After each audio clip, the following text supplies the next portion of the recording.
YouTube says it has had enough of vaccine misinformation on its site. And false stories from phony sites to run circles around major news outlets. Many people don't know the difference between something real and something created to deceive them. Open your eyes. If you've ever had this feeling that something was terribly wrong with the world that we live in, but you couldn't figure out just what it was, then you've come to the right place. Secret societies, mystery religions, and the Illuminati have been controlling our reality since the beginning of time. But not anymore, because there is an awakening happening, and you are about to become a part of it. Wake up, because this is a call for an uprising. This is a call for an uprising. Welcome to today's show. I have to cover this crisis actor that has appeared on multiple news media outlets, including in Australia. And as most of you know, the crisis actors serve multiple purposes when they are pushed in front of the television and they speak on multiple networks and do 50 interviews, and nobody's suspicious as to how these news media outlets keep getting the same guy to give an interview about the same story so that they can give it to every network. So no matter where you are, they'll make sure you catch it, because they have to give you all the talking points with the crisis actors. Now, most of you probably have seen my Crisis Actors Academy Awards that I've done over the years, because these guys are prominent. They've taken the term crisis actors that we used to always use and expose when we had these false flag shooting events. And now, of course, they use the term actors when it comes to the people who are supposedly acting out the shooting, which is just as in your face as it can get, because they literally are actors. So now when people actually hear crisis actors, they think more of, oh, the actor, the shooter. You mean the real person, right? They try to drown out these words, just like they try to drown out the word awake, an awakening, with words like woke. We used to all kind of say we were awake or waking people up, and then they took that word and made it into woke. So they always blur the lines with crisis actors. And this guy right here is one of the funniest ones I've seen in quite a while. He actually resembles our buddy Robbie Parker from Sandy Hook, who is one of my favorite personal ones, Mr. Duping Delight. And this one as well, for anyone that doesn't know what a crisis actor is or does, if you're new to all this, these are actors who are hired to give interviews after these events occur. They describe the event, and then they give you the talking points that they want to be buried inside of your head. This is a perfect example. The mom from one of the shootings in California, whose son supposedly was shot and killed, and instead of, grieving about her son inside her home, she's outside speaking to the media, and instead of talking about her son, well, she's talking about gun control. Look at this absolute charade of a crisis actor if you've ever seen it before. My name is Susan Orfanos. My son was Tel Orfanos. We lost him last night at the borderline shooting. My son was in Las Vegas with a lot of his friends, and he came home. He didn't come home last night, and I don't want prayers. I don't want thoughts. I want gun control, and I hope to God nobody else sends me any more prayers. I want gun control. No more guns. Thank you.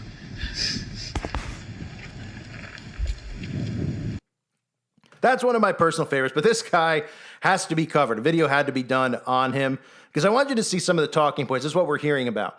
Anybody who's cheering the news of Charlie's death, that's disgusting. You're a demon. You're a devil.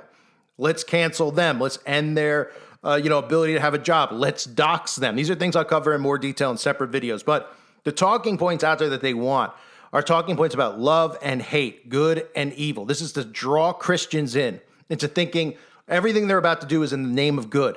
Silencing, bringing in censorship on Democrats who have opposing viewpoints. And this guy can't even muster a tear, which is, one of the common themes that we see with these crisis actors. He's seen on multiple news networks. Nobody ever thinks of how do they get these guys to constantly show up on the news, right? Did he give his his card out to everybody out there? Right? Is he walking around going, here's my card. I was front and center if you want to interview me. And all the news stations go, yeah, we're going to give him a call. I mean, it's an utter joke. So all the news stations have aired this guy, and he gives this story where he wants to talk about how he was reading a story to his daughter the night of the shooting about love, and he couldn't even do it. He was crying. Then he goes on to talk about hate, about people who are cheering for. These are all bullet points that came right out of the shooting that we're hearing now in the mainstream. This whole canceling of anybody out there cheering for Charlie Kirk's death. None of these people even thinking that these are actually actors. So love, hate, duping delight. This interview has got it all. And keep in mind, he wants to describe how close he was to the scene. He wants to describe that he was literally the closest person to Charlie Kirk when Charlie Kirk was shot. So it makes you feel like, wow, this guy was as close. You know, I felt close watching it when I saw it on TV. I felt close, like I was there because they showed it to me, because I don't know what hypnotism is. And of course, I'm pretending to be the common sheeple out there, and that's the way that they're all thinking. But this guy wants you to know how close he was to the scene, so don't question if he was there or not. He literally could see the splatter shooting out of his neck, or should we say his blood squib. But take a look at our newest crisis actor, who will soon be nominated alongside Charlie Kirk's wife for this year's Crisis Actor Academy Awards. I was maybe 10 or 15 feet away when it happened.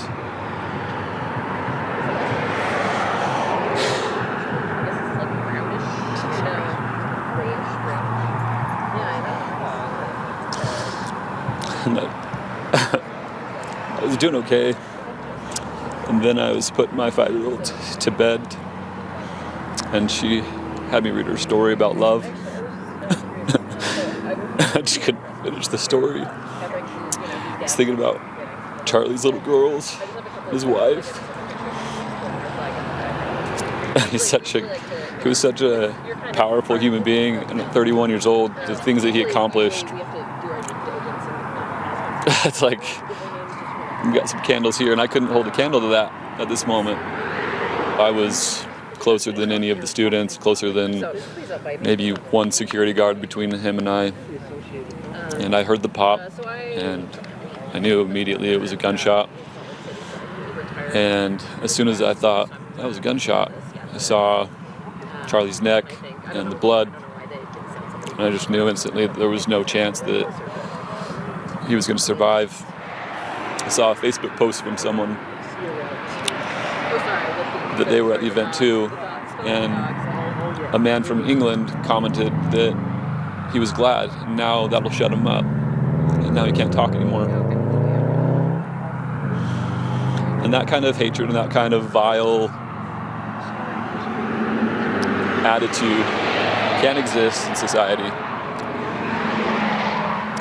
I believe it was the governor earlier today said that if any part of you felt happy hearing this news, like, you need to check yourself. You need to see, what kind of angels can come into your life and change your heart, because there's a real cancer in our society, and it's not just in America, it's around the globe. I think it's infused by social media, but people are carrying deep-rooted hatred that needs to stop. We can have differing opinions, we can have discussions. Get off that rooftop, stop just holding your rifle down there and grab a microphone. Talk to somebody. It's only when we get heart to heart and really see who people are is the only way that we're going to solve this and cure the world of the cancer that's here.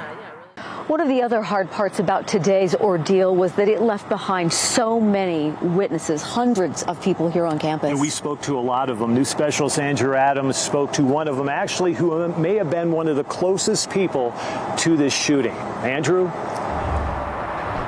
He was maybe 10 to 15 feet away from Charlie Kirk when he was shot. When we caught up with him tonight, he was still struggling with what he saw and what he felt it meant. Out of whirlwind of emotions. Hours into the aftermath of what was being called a political assassination. My head feels heavy. The feelings were still raw. I don't think I've ever seen someone die in front of me, let alone be murdered. Skylar Baird says he'd always been a fan of Charlie Kirk, and when he learned the popular activist was in town, he wanted to get as close as he could. To my left is security, and in the front of me is a security guard, and then nothing else, just Charlie. Baird says shortly after the topic turned to transgender mass shooters, I heard the loud crack. He believed he heard a gunshot. And as soon as I thought that, I saw Charlie's neck explode. Baird dove into the fountain, and in the hours since that time, he hasn't been able to escape the images of the shooting. I just watched the video for 10. It's coming to terms with what happened has cut to his core. It's just super positive experience. And then someone ruins that. Baird says he's since found some clarity. The story was that Charlie Kirk was murdered for his political views. And as everyone contemplates what's next, there's a cancer growing in our society. He hopes for reflection on where the country could be headed. You need to find love, because as we move away from that and move into hostility, hate, and anger, society can't exist. So this guy couldn't even muster up a tear, right? But they wanted to make sure they show you these people who are at these events so they can give you the talking points. A lot of the people who were interviewed, in addition to him, made sure that while they were interviewed, that they let you know that Charlie Kirk was speaking about transgender people and transgender violence when he was violently shot. That's all done by design. That's to bring you deeper into the psychosis. So the crisis actors serve more than just a purpose of pretending to be real victims' parents or real victims' family members or friends, which of course we've seen with all of these school shootings. They give you the mom, they give you the dad, they give you the sister, the brother. On the news that night, none of them ever could really muster a tear. And then instead of, grieving like normal human beings do, like regular human beings, if they lose a cat, they're grieving for a while. A dog, they're grieving for a while. They're not ready to go on national television and talk about the shooting or the execution of their child. But these people conveniently always are. And nobody says, well, that's weird. They just go, well, they want to help, right? So then they go on national TV. And when they go, oh, she was a great girl, and she was always so happy and had fun, they have a 5-minute interview. And then as soon as they're done giving a 30-second rundown on how she loved blueberries or loved playing on the swings, they go into gun control. Oh, we got to do something about it. We got to make sure that when we're walking the streets, we don't have to worry about our kids getting shot. We got to worry when we send our kids to school on the bus.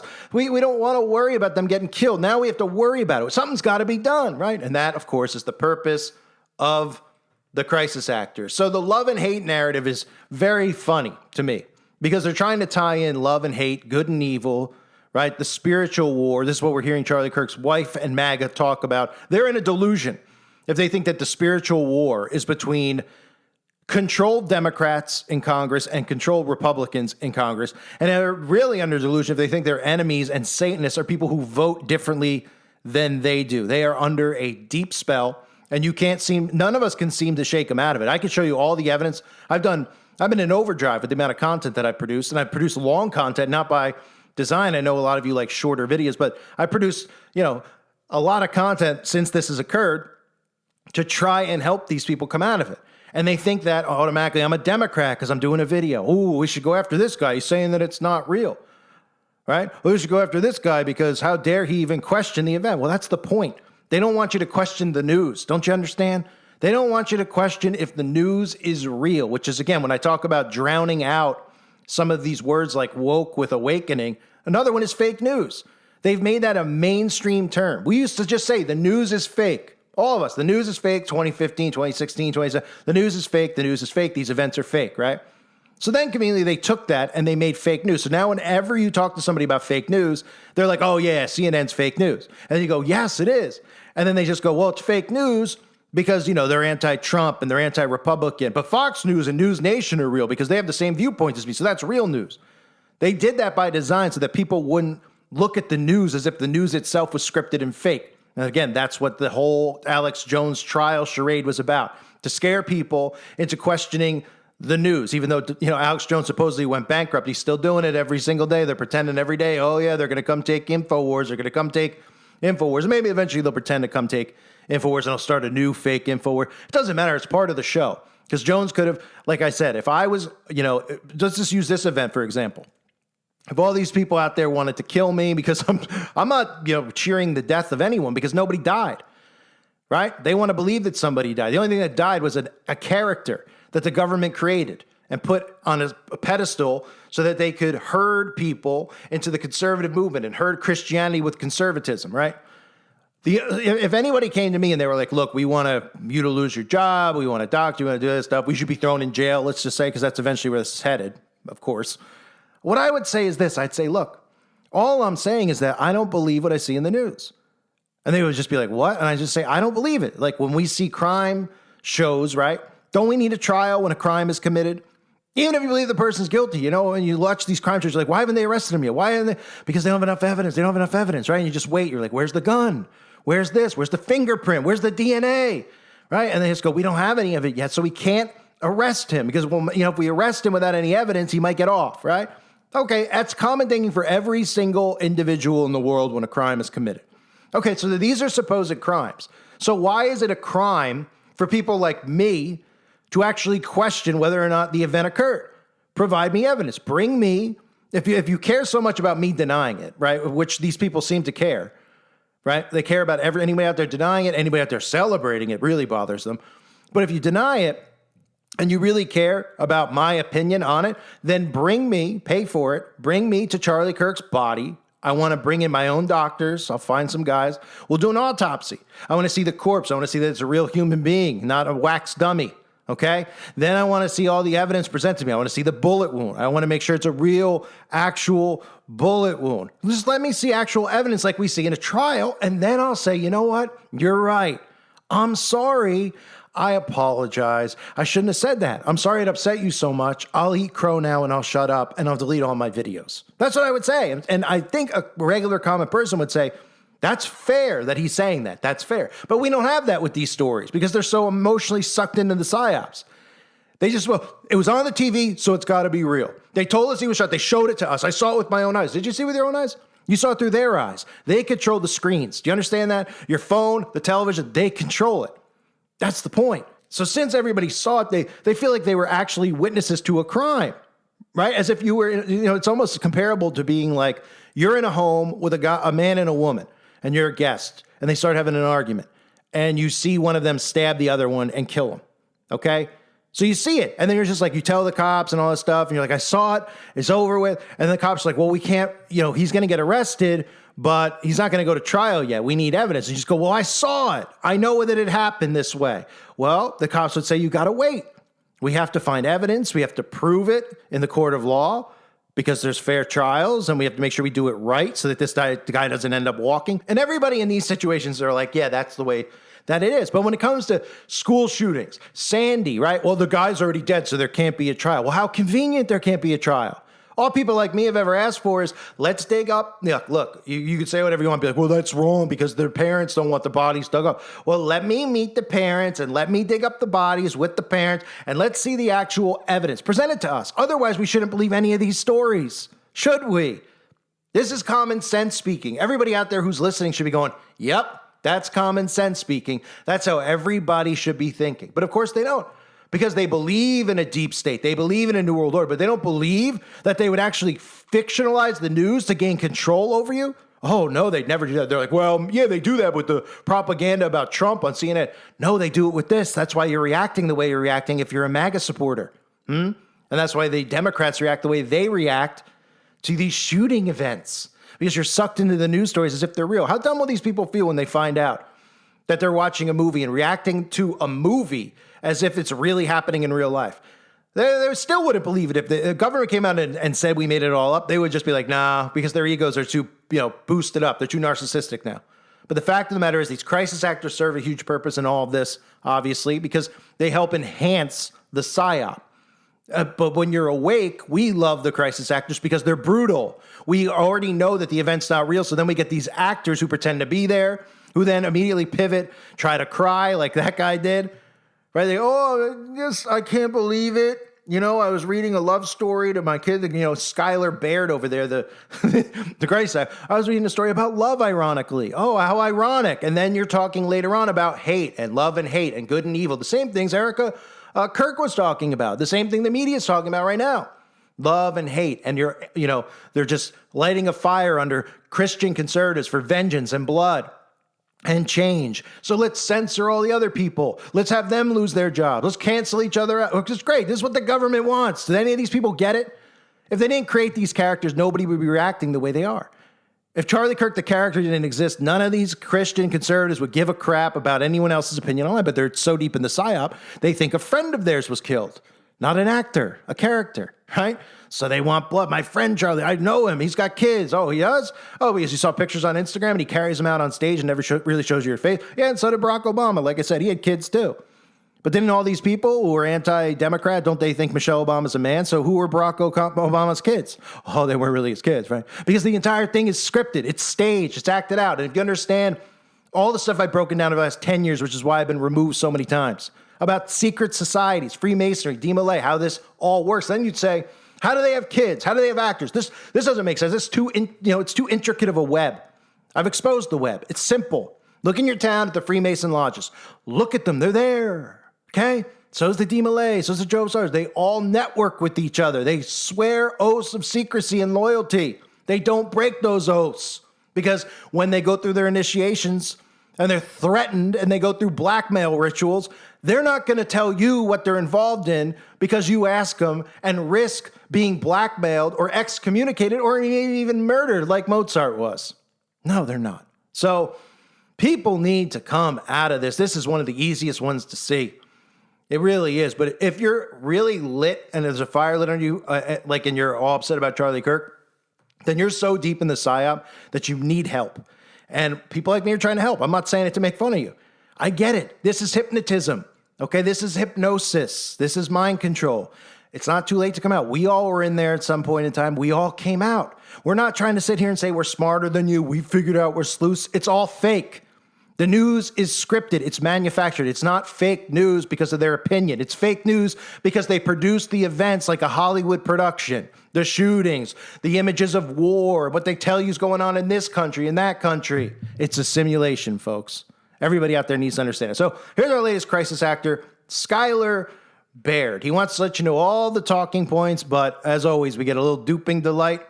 Really tough to muster a tear. And nobody wonders how this guy's airing on every single news network, how they're getting his number, they're finding him. Is there a place to sign up after Charlie Kirk was shot in the neck? Like, come over here. We have sign-up forms for anybody who wants to be interviewed on the news. Or are these people running because there's a shooter, supposedly?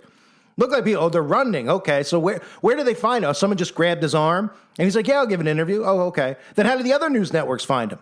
All of them. He's not just on those two. He's all over the place. Same as every single one of these events. It's the same actors. They're on Good Morning America. They're on local affiliate news, right? They're on, the liberal news channels that are alt-liberal, that pretend to be just independent YouTubers like the Young Turks. They're everywhere. How convenient. I guess they just dropped their cell phone information on the floor there, and the news station picked it up, and then they mass emailed it out to everyone. Said, hey, I found this guy. If everybody out there wants to do a same exact interview and hear the same exact talking points. Mind Control 101, ladies and gentlemen. I thank everybody for being here. Hope you're all doing well. God bless you and your families as always.